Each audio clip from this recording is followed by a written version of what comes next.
En abril de 1967, quien entraba al Museo de Arte Moderno de Río de Janeiro podía encontrarse con algo que a primera vista no parecía pertenecer a un museo. En lugar de un cuadro colgado sobre una pared blanca, había arena, piedras, estructuras construidas con madera y materiales precarios, y dos pequeños espacios a los que el público debía ingresar. Para comprender había que caminar sobre el suelo irregular y abrirse paso entre sus elementos. La instalación se llamaba Tropicalia y había sido creada por Hélio Oiticica para la exposición Nova Objetividade Brasileira. Su recorrido parecía conducir al visitante hacia una versión exuberante y casi caricaturesca de Brasil, donde la vegetación, la arena, las aves tropicales y las construcciones evocaban tanto los jardines como las arquitecturas improvisadas de las favelas. Todo parecía confirmar la imagen que el país llevaba siglos proyectando hacia el exterior.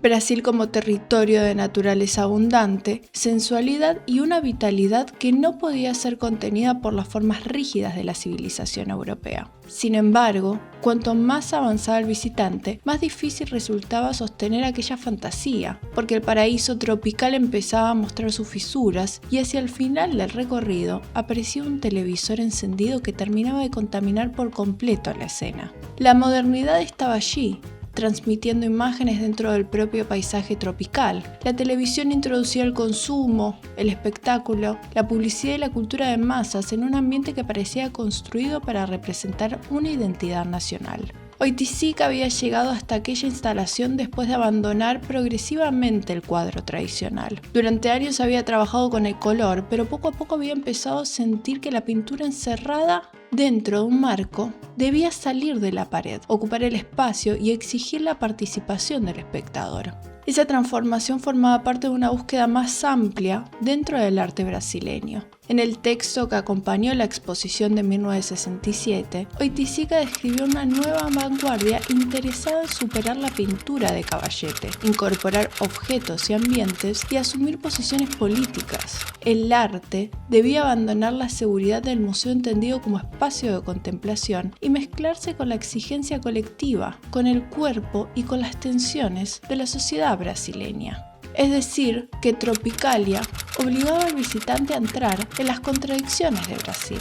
Pero en ese momento nadie podía saber que el nombre de aquella instalación terminaría escapando del museo. El término comenzó a viajar algunos meses después, cuando Caetano Veloso compuso una canción que tampoco tenía nombre y que acumulaba imágenes aparentemente incompatibles de Brasil. Caetano colocaba todo dentro de la misma composición. El resultado era collage, en el que el optimismo desarrollista convivía con la pobreza. Cuando el productor cinematográfico, Luis Carlos Barreto, escuchó la canción, reconoció en ella algo parecido a la instalación que Oiticica había presentado en Río. Le sugirió entonces que la llamara Tropicalia. Caetano aceptó el título de manera provisional mientras buscaba otro mejor, pero nunca lo encontró, porque aquella palabra, nacida dentro de las artes visuales, había encontrado en la canción una segunda vida y pronto comenzaría a nombrar una transformación cultural mucho más amplia. Todo esto ocurrió en un país que llevaba 3 años gobernado por una dictadura militar. El golpe de estado de 1964 había interrumpido el gobierno de João Goulart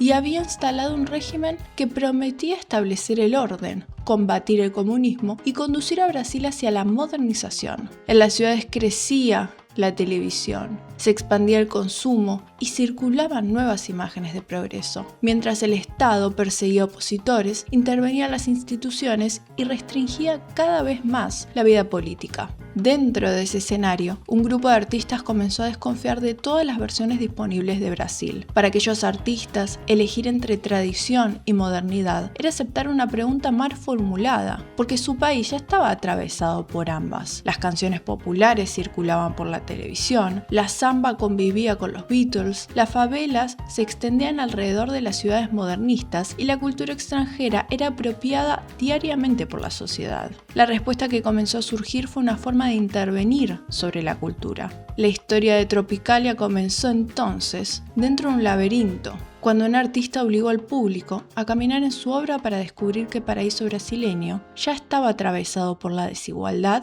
la tecnología y el espectáculo.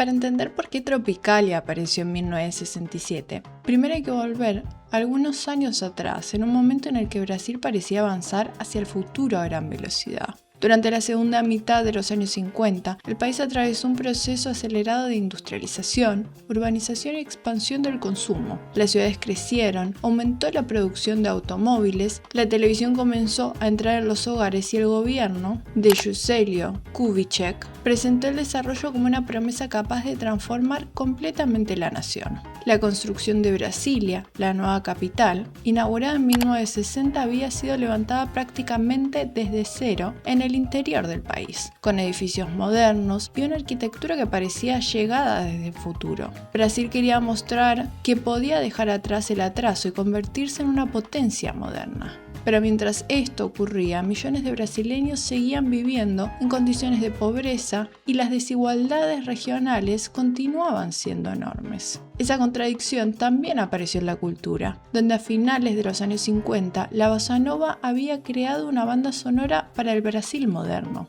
João Gilberto, Tom Jobim, Vinícius de Moraes y otros músicos tomaron el samba y lo transformaron en una música íntima y sofisticada. Sus canciones hablaban de playas, amores y paisajes cariocas con una delicadeza que podía dialogar con el jazz sin perder una identidad brasileña. Pero el clima del país cambió rápidamente y a comienzos de los años 60 el crecimiento económico empezó a convivir con inflación, conflictos laborales y una polarización política cada vez mayor. João Goulart, que asumió la presidencia en 1961, propuso reformas estructurales en áreas como la educación, la propiedad de la tierra y la economía. Para parte del país, aquellas reformas eran necesarias para reducir las desigualdades históricas del país. Pero para los sectores conservadores, las Fuerzas Armadas y parte de las élites económicas representaba una amenaza. La tensión terminó explotando el 31 de marzo de 1964, cuando comenzó el movimiento militar que derrocó a Goulart. En los primeros días de abril, el presidente abandonó el poder y Brasil quedó bajo el control de las Fuerzas Armadas. Desde el comienzo hubo persecuciones, detenciones e intervenciones en sindicatos, universidades y organizaciones políticas. Muchos dirigentes fueron encarcelados y enviados al exilio, mientras los movimientos campesinos y obreros que habían acompañado las reformas de Goulart fueron desarticulados.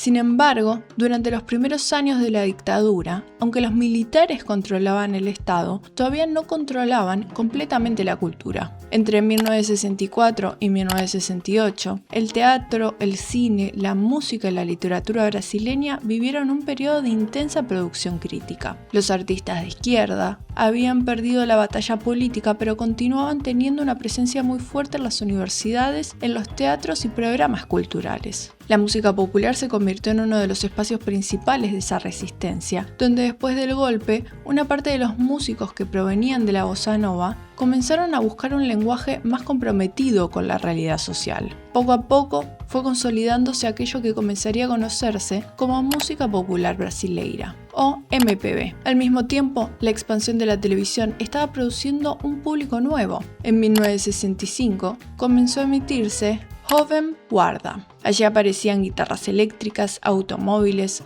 ropa moderna, canciones románticas y una juventud que parecía más interesada en bailar que en discutir la revolución. El programa tuvo un éxito enorme y convirtió a sus protagonistas en ídolos populares. Así se formaron dos campos que parecían representar ideas opuestas de Brasil. Por un lado, los músicos vinculados a la MPB, que defendían una cultura nacional comprometida y rechazaban la influencia extranjera, y por otro lado, la Jovem Guarda, que incorporaba el rock, el lenguaje de la televisión y las formas de consumo de la cultura juvenil internacional. En julio de 1967, esa disputa llegó a las calles. Un grupo de músicos y artistas participaron en una marcha organizada en Sao Paulo para defender la música brasileña frente a las influencias del rock. Entre quienes encabezaron la movilización estaban Elis Regina, una de las voces más importantes del país. La manifestación quedó recordada como la marcha contra la guitarra eléctrica. la guitarra había sido convertida en el símbolo del imperialismo cultural. Para los organizadores, incorporarla a la música brasileña significaba aceptar pasivamente la influencia estadounidense y abandonar las tradiciones nacionales. Sin embargo, la marcha también revelaba hasta qué punto la defensa de la identidad podía convertirse en una forma de rigidez. Porque mientras el país estaba gobernado por una dictadura militar, algunos de los artistas más importantes de la oposición cultural salían a la calle para manifestarse contra un instrumento. Gilberto Gil participó de aquella marcha, aunque ya empezaba a sentirse incómodo con esa división. Había escuchado a los Beatles, se había interesado en las posibilidades del rock y comprendía que una guitarra eléctrica no obligaba necesariamente a un artista brasileño a imitar Estados Unidos. El instrumento podía ser utilizado de otra manera, combinado con ritmos locales y convertido en parte de una música nueva. Mientras la televisión enfrentaba el MPB con la joven guarda, el cine estaba mostrando otro Brasil. Desde comienzos de la década, un grupo de directores había impulsado el Cinema Novo, un movimiento que rechazaba tanto el entretenimiento comercial como las imágenes exóticas del país. Sus películas querían mostrar el hambre, la violencia, la explotación y las contradicciones de una modernización que no alcanzaba a todos. En 1965, Glauber Rocha formuló esa posición en su manifiesto sobre la estética del hambre. Allí sostuvo que el hambre latinoamericano no debía ser tratada como un tema pintoresco ni como una desgracia observada desde afuera. Era la condición histórica desde la que se producía el arte. El cine brasileño no tenía que imitar la perfección técnica de Hollywood, porque esa opulencia no correspondía con la realidad del país. En 1967, todas esas tensiones llegaron juntos a los festivales de música. Fue en ese contexto cuando Caetano Veloso presentó Alegría, Alegría. Subió al escenario acompañado por Beat Boys, un grupo de rock argentino, y cantó mientras las guitarras eléctricas atravesaban una letra llena de calles, revistas, violencia y noticias. En ese mismo festival, Gilberto Gil presentó Domingo no Parque junto a Os Mutantes. La canción narraba una tragedia popular, pero combinaba berimbau, orquesta y guitarras eléctricas dentro de un arreglo que parecía unir tradiciones incompatibles. Gil, que meses antes había participado en la marcha contra aquel instrumento, demostraba ahora que el rock podía ser devorado y transformado desde Brasil. Tropicalia no se había consolidado como movimiento, pero su problema central ya estaba planteado. Necesitaban una idea que les permitiera incorporar las influencias extranjeras sin obedecerlas y recuperar la cultura brasileña sin convertirla en una tradición intocable. Esa idea ya había sido propuesta en 1928 por Oswald de Andrade. Si disfrutas el contenido de The Kitsch Press, puedes unirte a nuestras membresías aquí en YouTube. Como miembro tendrás acceso a contenido exclusivo, conversaciones más profundas sobre arte contemporáneo, entrevistas exclusivas, contenido exclusivo en ferias internacionales y acceso anticipado a nuevos proyectos de The Kitsch Press. Tu apoyo nos ayuda a seguir construyendo nuestra plataforma dedicada al arte latinoamericano, la crítica cultural y las conexiones dentro del mundo del arte internacional. Unite y sé parte de esta comunidad. Hablamos de la antropofagia, que había nacido como una provocación modernista, pero que en los años 60 adquirió una nueva urgencia. Frente a quienes temían que el rock destruyera la música brasileña, ofrecía una salida diferente, donde una guitarra eléctrica podía mezclarse con el samba, el berimbau, la poesía concreta y la televisión hasta dejar de pertenecer culturalmente al lugar del que provenía. Como ya dedicamos otro video a la antropofagia brasileña,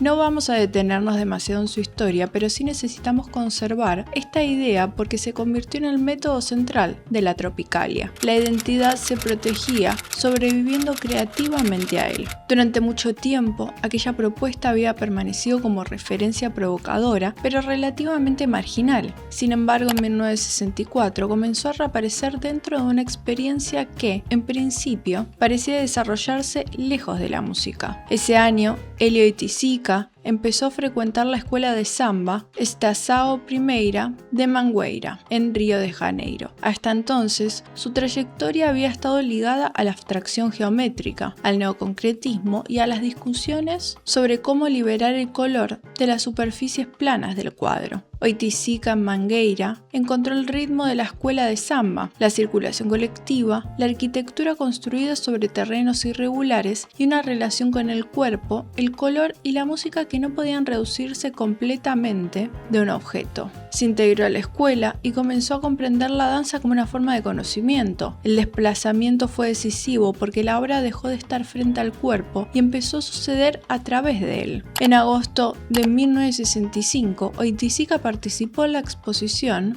Opinión 65, organizada en el Museo de Arte Moderno de Río de Janeiro. Llegó a la inauguración junto a zambistas, músicos y pasistas para presentar los parágoles como habían sido concebidos, vestidos, bailados y acompañados por el ritmo de la escuela. Sin embargo, la dirección del museo impidió que el desfile y la presentación musical se desarrollaran dentro de la sala, por lo que Oiticica y el grupo se trasladaron entonces hacia los jardines, donde realizaron la acción frente a los artistas, periodistas y visitantes que habían salido para acompañarlos. Después de esa experiencia, Oiticica continuó trabajando con estructuras que debían ser recorridas y manipuladas. El cuadro había quedado definitivamente atrás para él. En 1967 presentó Tropicalia dentro de la exposición Nova Objetividade Brasileira y convirtió todo lo que había aprendido sobre el espacio, el movimiento y la cultura popular en un ambiente transitable. Como vimos al comienzo, el visitante entraba en un laberinto hasta encontrarse con un televisor encendido. La obra organizaba una experiencia en la que el espectador tenía que caminar por las contradicciones de su país. En el cine, Goldberg Rocha estrenó Terra em Trance, una película ambientada en el país ficticio de El Dorado, donde un poeta e intelectual intentaba intervenir en una disputa entre políticos populistas, empresarios, líderes conservadores y fuerzas revolucionarias. La película mostraba discursos superpuestos, traiciones y personajes incapaces de encontrar una salida. La película resultó decisiva porque rompía con la idea de que el arte comprometido debía transmitir un mensaje sencillo y moralmente transparente. Ese mismo año, el Teatro Oficina recuperó una obra